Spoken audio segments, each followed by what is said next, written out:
నల్లపురెడ్డి ప్రసన్న కుమార్ రెడ్డి, వేమిరెడ్డి ప్రశాంతి రెడ్డి వీళ్ళ మధ్య వివాదం ఇప్పుడు పీక్ స్టేజ్కి వెళ్ళిపోవడం కాదు, తెగేదాకా లాగడమే నడుస్తుంది. ఒకటి, తాజాగా వేమిరెడ్డి ప్రశాంతి రెడ్డి ఎస్పీకి కంప్లైంట్ ఇచ్చి నల్లపురెడ్డిని అరెస్ట్ చేయాల్సిందేనని డిమాండ్ చేసింది. నేను అరెస్ట్ కావడానికి రెడీ, నా మాటల్ని వెనక్కి తీసుకోను అంటున్నాడు నల్లపురెడ్డి. ఇది సంచలనాత్మకమైన అంశం. గబక్కన ఆవేశం నోరు జారాను అనే మాట కాదు, నేను నా మాటల్ని వెనక్కి తీసుకోను, నేను నిజాలే మాట్లాడాను, అవసరమైతే దాని మీదన నేను జైలుకి వెళ్ళడానికైనా సిద్ధం అన్నటువంటి. అంటే ఆమె మీద చేసిన ఆరోపణ నేరుగా బూతు మాట్లాడాల, కానీ అన్యాపదేశమైనటువంటి పదజాలం. ఏంటది? నువ్వు మెస్సులో పిహెచ్డి చేసావు, బెంగళూరులో పిహెచ్డి చేసావు, హైదరాబాద్లో పిహెచ్డి చేసావు, తిరుపతిలో పిహెచ్డి చేసావు అన్నది. అంటే తనని పిహెచ్డి అని విమర్శించినందుకు, అవినీతిలో పిహెచ్డి అని విమర్శించినందుకు అది ప్రతి విమర్శగానే కనబడుతుంది.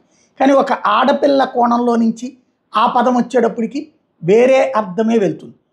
దానికే వీళ్ళు ఏమంటారు, అర్థం అట్లా ఎందుకు తీసుకోవాలి, మీరు అవినీతి అన్నారు కాబట్టి అక్కడ నువ్వు అవినీతి చేసావని అనొచ్చు కదా అన్నటువంటి ఒక కాన్సెప్ట్ని ఇప్పుడు వైసీపీ వాళ్ళు తెర మీద తీసుకొస్తున్నారు. ఆ కోణంలోనే రిలేషన్స్ గురించి నేను ఎందుకు అనుకోవాలి అన్నటువంటి అదే నల్లపురెడ్డి ఇక్కడ యూజ్ చేస్తున్నటువంటి సిచ్యుయేషన్. ఇంకోవైపున వేమిరెడ్డి మీద పాజిటివ్గా ఉంటూ ప్రశాంత్ రెడ్డి మీద నెగిటివ్గా ఉన్నటువంటి వాళ్ళని ఇక్కడ టచ్ చేస్తున్నాడు.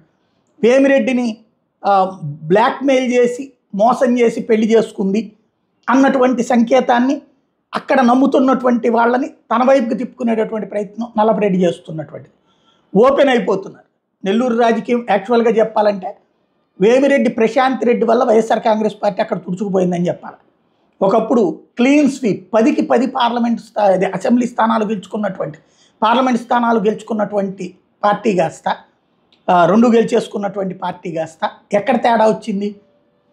వేమిరెడ్డి ప్రభాకర్ రెడ్డి తన భార్య ప్రశాంత్ రెడ్డికి కూడా సీట్ ఇవ్వమంటాం, నెల్లూరు జిల్లాలో నెల్లూరు టౌన్ అడగటం, ఇవ్వనంటాం, అక్కడ ముస్లిం సామాజిక వర్గానికి ఇవ్వటం, కొన్ని రూరల్ అడిగితే అక్కడ ఇవ్వకపోవడం, ఫైనల్గా ఎక్కడ జిల్లాలో ఇవ్వనని జగన్ చెప్తే ఆ కోపంతో వేమిరెడ్డి ప్రశాంత్ రెడ్డి వేమిరెడ్డి ప్రభాకర్ రెడ్డిని కూడా పార్టీ మార్పించి తెలుగుదేశం వాళ్ళతో మాట్లాడి ఆమె పార్టీ మార్పించింది. కోటంరెడ్డి మారడం వెనకాల కానీ ఇటు వేమిరెడ్డి ప్రభాకర్ రెడ్డి మారడం, టోటల్గా అక్కడ వైసీపీకి వ్యతిరేకంగా భారీ ఎత్తున డబ్బులు కుమ్మరించడంలో కానీ వేమిరెడ్డి ప్రభాకర్ రెడ్డి ముందు పెట్టి నడిపించింది ప్రశాంత్ రెడ్డే అన్నటువంటి కోపం ఉండి నల్లపురెడ్డి ప్రసన్న కుమార్ రెడ్డి ఈ మాట మాట్లాడుతున్నారు. ఎందుకంటే ఏకంగా వాస్తవంగా 6 సార్లు ఆయన గెలిచారు ఎమ్మెల్యే, 3 సార్లు వాళ్ళ నాన్న గెలిచి టోటల్ 9 సార్లుగా అసెంబ్లీ ప్రాతినిధ్యం వహిస్తున్నటువంటి వాళ్ళ కుటుంబానికి భారీ ఎదురు దెబ్బ తగలటం, ఇలాంటి మాటలు అన్నటువంటిది చాలా చర్చనీయాంశం కింద చేస్తున్నారు తప్పించి వెనక్కి తగ్గనంటున్నారు. ఇది మరి ఎక్కడి దాకా వెళ్తుంది? ఇప్పుడు అధికారంలో ఉన్నటువంటిది వేమిరెడ్డి వాళ్లే కాబట్టి అరెస్ట్ చేపిస్తారా, జైల్లో పెడతారా చూడాలి. పక్క రాష్ట్రాల్లో కూడా చెప్తారు, కాశీలో గుజరాత్ సోదరులు ఈయన గొప్పతనం అక్కడ కూడా చెప్పుకుంటుంటారు. అవి కూడా వదిలిపెట్టలేదు, అక్కడ కూడా వెళ్ళింది. ఎవరు చెప్తే అది మాట్లాడటం, ఎవరు స్క్రిప్ట్ రాసిస్తే అది చేయడం. అప్పులు చేశాం, నా కొడుకు వర్క్ వచ్చింది, అప్పులు చేశాం. పర్వతరెడ్డి చంద్రశేఖర్ రెడ్డి గారు సహాయం చేశారు, చలపతి గారు సహాయం చేశారు, పచ్చిపాల రాజన్న సహాయం చేశాడు, ఆత్మకూరు విక్రమ్ రెడ్డి నాకు సహాయం చేశాడు, నరసింహ నాకు సహాయం చేశాడు. నా కొడుకుకి వర్క్ వస్తే నేనే స్వయంగా వీళ్ళందరికీ ఫోన్లు చేసి సహాయం చేయండి, వాడు ఫస్ట్ వర్క్లో దిగుతున్నాడు, రైల్వేస్లో ఒక వర్క్ వచ్చింది రజత్, 4 పార్ట్నర్స్. మసూద్ రెడ్డి గారు కూడా ఇసురుపాడు, ఆయన కూడా నాకు సహాయం చేస్తున్నాడు. మన కరిప్రసాద్ రెడ్డి, మా సుబ్బయ్య బావ, ఆయన కూడా నాకు సహాయం చేశాడు. తప్పేముంది, అప్పు తీసుకున్నాను చెప్తున్నా, పేర్లన్నీ ఎవరెవరి దగ్గర తెచ్చారని మళ్ళా తీర్చాలి కదా. వాడికి ఏదైనా బిల్స్ వస్తే మళ్ళీ ఇచ్చేస్తారు అందరికి, వాడే చూసుకుంటాడు. అప్పులు చేయింది ఎవరమ్మా? నీ భర్త చేయలేదు అప్పులు. నీ ప్రభాకర్ రెడ్డి నాతో చలపతితో రజత్తో చాలాసార్లు చెప్పాడు, డబ్బులు లేవు ప్రసన్న, అప్పులు తెచ్చి పార్టీ కోసం పనిచేస్తా ఉన్నానని చెప్పాడు. అప్పు ఎవరైనా చేయొచ్చమ్మా, కానీ నువ్వు పిహెచ్డీలో చేసినటువంటి ఘనత ఎవరు చేయలేక నీ చరిత్రని ప్రసాద్ రెడ్డి గారు అడిగారు. ప్రభాకర్ రెడ్డి గారిని పెళ్లి చేసుకోకముందు నీ చరిత్ర ఏందమ్మా అని అడిగాడు చెల్లపాడ ప్రసాద్ రెడ్డి గారు. జగమెరిగిన సత్యం, నెల్లూరు జిల్లాలో ఏ మారుమూల గ్రామంలో అడిగినా చెప్తారు. ఇన్ని నువ్వు పెట్టుకొని ఎన్ని తిట్టిస్తుందంటే అన్ని తిట్టిస్తుంది. నన్ను చరపతిని ప్రెస్ మీట్లలో మాట్లాడిన వాళ్ళని. అది భాష కాదు. కోవూరులో తెలుగుదేశం పార్టీ వాళ్ళు సమావేశం పెట్టి ప్రెస్ మీట్ తాగేసి వచ్చి నన్ను తిట్టారు, నా నాలుగు తెగొడతారంట. ప్రెస్ వాళ్ళు కూడా ఏంది ఇక్కడ సపోర్ట్ వాసన వస్తుందని చెప్పి కూడా అనుకున్నారు. ముందు తాగేసి వచ్చి తిట్టిస్తా ఉంది, డబ్బులు ఇస్తుంది. ఇవి రాజకీయాలు కాదు. ఎలక్షన్స్ వరకే రాజకీయాలు. కొట్టుకుంటాం, తిట్టుకుంటాం, అరుచుకుంటాం, విమర్శలు చేసుకుంటాం. ఇప్పుడు 11 నెలలు అయింది, సంవత్సరం అయింది మీరు అధికారంలోకి వచ్చి. ఏం చేశారమ్మా అని చలపతి విజయాన్ని అడిగితే ఏం భాష మాట్లాడతారు గుంచులో మీరు. 4వ తేదీ చాలా బాగా చేశాం. వెనుపడి దినం అదిరిపోయింది. నెల్లూరు జిల్లాలో మందే నంబర్ 1 అని చెప్పారు. ఇంటెలిజెన్స్ కూడా ఉపయోగం. దాంతో బుచ్చిరెడ్డిపాళెంలో పర్యటిస్తా ఉంది. ఎంత కోపం వచ్చేసింది. వాడు కూడా చెప్పాడంట తెలుగుదేశం వాడు, అమ్మ కోవూరు కనబడటం లేదు, అన్ని తలకాయలే కనబడుతున్నాయి అని చెప్పారు. రెచ్చిపోయి ఇష్టం వచ్చినట్టు తిట్టేసింది నన్ను. ఎందుకు అంత కోపం దేనికి? రాజకీయాల్లో పదవులో ఉండేవాడు ఒక మెట్టు దిగిపోవాలి. ఏం చేస్తుందో ఏం మాట్లాడుతుందో ఎవరికి అర్థం కాదు. ఇప్పటికీ చెప్తున్నా, వద్దమ్మా ఆవేశాలు వద్దు, తగ్గించుకో. అదృష్టం ఉండింది, ఈవీఎంలు మిమ్మల్ని గెలిపించాయి. 10 మందికి సహాయం చేయండి, నియోజకవర్గానికి మంచి పేరు తేండి. అంతే తప్ప ఆ మాటలు ఏంది, ఆ భాష ఏంది, ఆ తిట్టడం ఏంది, కోవూరు నియోజకవర్గం చరిత్ర ఏంది, గంటకెరియా చాలా మంచి మనసున్నవాడు. అన్ని పార్టీల వాడు కూడా చాలా మంచి మనసున్నవాడు. ఒప్పుకోవాలి దాన్ని. అందరం వరుచుకుంటాం. ఎలక్షన్స్ అయిపోయిన తర్వాత అందరం కూడా పలకరించుకుంటుంటాం, ఏడ కనబడ్డా కూడా. అది రాజకీయం అంటే. ఏంది ఆ భాష ఏంది? నువ్వు ఎక్కడుండేవు తెలియదు 10 సంవత్సరాల క్రితం. ఆ ప్రభాకర్ రెడ్డి కూడా మనసు బాగుండట్లేదు. ఆ మొహం అంతా ఎప్పుడు దిగాలేసేసి పడున్నాడు. అతన్ని నాన్న హింసలు పెడుతున్నట్టుంది. అతనికి అర్థమైపోయింది ఎందుకు వచ్చింది కర్మరాయిని, అనవసరంగా కొని తెచ్చుకున్నాడు ప్రభాకర్ రెడ్డి. అతను బాగలేడు. నేనైతే ప్రభాకర్ రెడ్డికి ఒకటే చెప్తున్నా, ప్రభాకర్ అన్న నువ్వు నిద్రలో అన్నా చనిపోతావు, బయటన్నా ఎక్కడో దగ్గర నిన్ను లేపేస్తా, జాగ్రత్తగా ఉండు. ఆ రాత్రిలో నిద్రపోయేటప్పుడు నీ దగ్గర 1000 కోట్లు ఆస్తులు ఉన్నాయి, నువ్వు మంచివాడు అని చెప్పి నెల్లూరు జిల్లా అనుకుంటున్నారు, నీకు మంచి తెలివితేటలు ఉన్నాయని అనుకుంటున్నారు. ఆ చేతుల్లో చిక్కుపోయినావు ప్రభాకర్ రెడ్డి. నువ్వు ఇప్పటికైనా చాలా జాగ్రత్తగా ఉండాలి. నువ్వు నీ ఆస్తి కోసం, నీ డబ్బుల కోసం నిన్ను చంపే ప్రయత్నాలకు 2 సిట్టింగ్లు అయ్యాయని మన దగ్గర ఇన్ఫర్మేషన్. చేసినా చేస్తారు. నడవంతరపు శ్రీ రాజమాత కదా, చేసినా చేస్తారు. ఇకనైనా ఇవన్నీ ఆపు. మీ వాడి చేత తాగించి మమ్మల్ని తిట్టడం మంచిది కాదు. రాజకీయాల్లో ఎలక్షన్స్ అప్పుడు రాజకీయాలు చేసుకోవాలి. తర్వాత అందరం స్నేహితులే. అభివృద్ధి పనులు చేస్తే మేము ఆశీర్వదిస్తాం, అభినందిస్తాం మిమ్మల్ని కూడా. ఇటువంటి పనులు మానుకోండి, మంచిది కాదు ఎవరికైనా కూడా. అది ఎంత అదృష్టమో చూడండి. ఆయనకు భారీ కావడం, వెంటనే ఎమ్మెల్యే కావడం. పాత ఎన్ని పోయినాయి, అవన్నీ మన మనసుల్లో ఉన్నాయి. పాత అనేది ఏం కదండి, ఎక్కువ అయిపోయింది.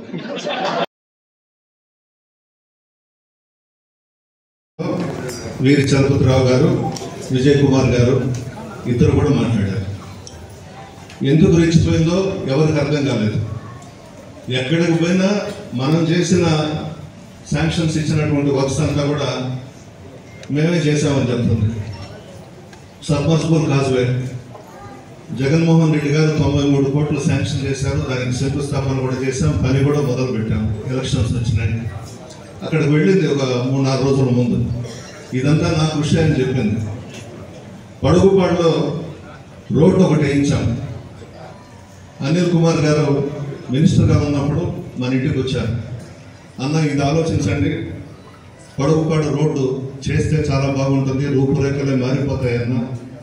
అట్లాగే చేయించమన్నాను. చాలా కష్టపడ్డాడు. సెంట్రల్ గవర్నమెంట్ వర్క్ అది. కేంద్రం వాళ్ళు శాంక్షన్ చేశారు. ఢిల్లీ వెళ్ళాడు, ప్రపోజల్స్ ఇక్కడ నుంచి పోయేందుకు చేశాడు. నాకు పేరు రావాలని చెప్పి చాలా కష్టపడి శాంక్షన్ తీసుకొని వస్తే ఆ సెంట్రల్ లైటింగ్ జరిగింది. దానికి ఈ మహాతల్లిని పిలిచారు ఇనాగ్రేషన్కి. అది లాగి ఇది చంద్రబాబు నాయుడు కృషి అని చెప్పింది. సిగ్గుండుతా కొద్దిగా. అక్కడ ఉన్నటువంటి తెలుగుదేశం పార్టీ నాయకులే నవ్వుకుంటున్నారు, పత్రికా విలేకరులు వాళ్లే నవ్వుకుంటున్నారు. ఏం మాట్లాడుతుందో తెలియదు. ఎవరు రాసిస్తే ఆ స్క్రిప్ట్ చదవడమే, ఆలోచించదు. నేనేం చెప్పాను పత్రికా విలేకరుల సమావేశంలో, రాజకీయం అంటే మామూలు విషయం కాదమ్మా, ఒక అవగాహన తెచ్చుకొని చెయ్యమ్మా అని చెప్పాం. ఆ రోజు చలపతి గారు కానీ విజయ్ కుమార్ గారు కానీ ఎవరు కూడా ఆమెను విమర్శించలేదు. ఆమె చెప్పిన వాటికి మనం కౌంటర్ ఇచ్చాం. దానికి రెచ్చిపోయి బుచ్చిరెడ్డిపాళెంలో పర్సంటేజీలో ప్రసన్న అంట, అవినీతిలో ప్రసన్న పీజీ పిహెచ్డి చేశాడంట. నన్ను భరించలేక నా దగ్గర ఉన్నటువంటి వైఎస్ఆర్ కాంగ్రెస్ పార్టీ నాయకులు నా దగ్గరకు వచ్చారు అని చెప్పింది. ఎవరెవరికి ఎంత డబ్బులు ఇచ్చారో మన దగ్గర ఉంది. ఊరికేనే పోలేదు, వాళ్ళు నా మీద కోపంతో పోలేదు, డబ్బుకి అమ్ముడు పోయినారు. అది కూడా తెలుసు. ఆమె చేతుల మీదుగానే డబ్బు ఇచ్చి వైఎస్ఆర్ కాంగ్రెస్ పార్టీలో ఉన్న సీనియర్ నాయకులందరినీ దగ్గర పెట్టుకునేది. నన్ను భరించలేక మీ నాయకులందరూ నా దగ్గరకు వచ్చారని చెప్పింది. నా సంగతి అందరికీ తెలుసు. చిన్న పిల్లవాడిని కూడా అన్న అని పిలుస్తా, అక్క అని పిలుస్తా, ఆప్యాయంగా దగ్గరకు తీసుకుంటాను. మీరందరూ కూడా మా కుటుంబ సభ్యులే. నలపరెడ్డి శ్రీనివాసరెడ్డి గారు 3 సార్లు గెలిచారు, నేను 6 సార్లు గెలిచాను. ఇంచుమించు 9 సార్లు ఎమ్మెల్యేగా గెలిచాను.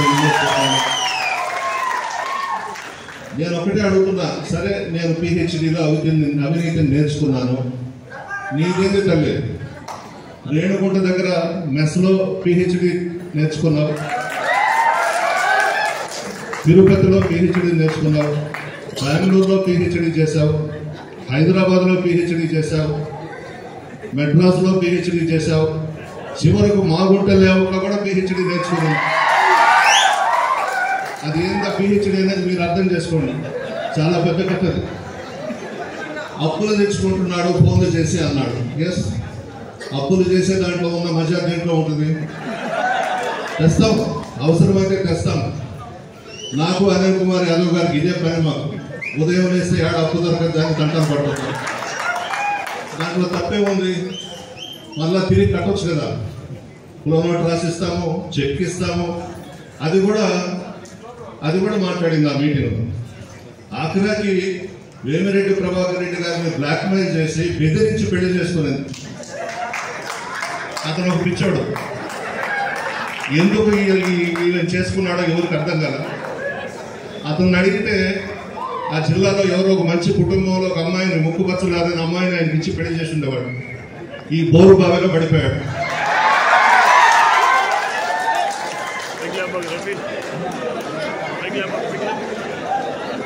ఎవరు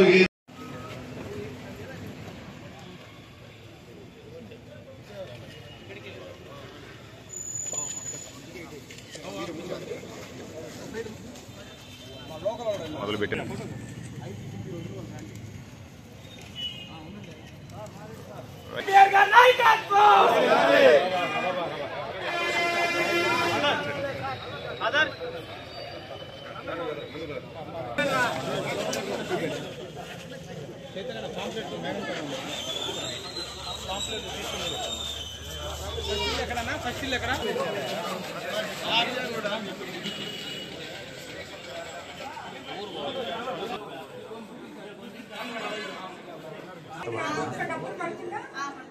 అదే మరి గ్యాస్ సిలిండర్ డబ్బులు ఫ్రీగా నీ అకౌంట్ లో పడతాయి కదా. అదే మన చంద్రబాబు నాయుడు గారు ఎంత పెన్షన్ వస్తుంది, వస్తుంది. ఇంకా మనకి ముస్లిమ్స్ కి మనకి ఏమేమి చెప్పారో ఆయనేనా మాట్లాడింది? పర్సంటేజ్ల ప్రసన్నేనా మాట్లాడింది? ప్రతి ఒక్కటి ఎక్కడ అతను చేయబెడితే, ఒక కాంట్రాక్ట్ లో చేయబెడితే, ఒక రియల్ ఎస్టేట్ లో చేయబెడితే, ఒక ఇళ్ల స్థలాల దగ్గర మట్టి చేయబెడితే, నువ్వు ఎక్కడ చేయబెడితే అక్కడ అవినీతి. అతను పీజీ చేసింది అవినీతిలో, నేను నీతి నిజాయితీలో పీజీ చేశాను. అవును, నేను రాజకీయ అజ్ఞాన్నే. ఎందుకంటే నాకు రాజకీయం తెలీదు.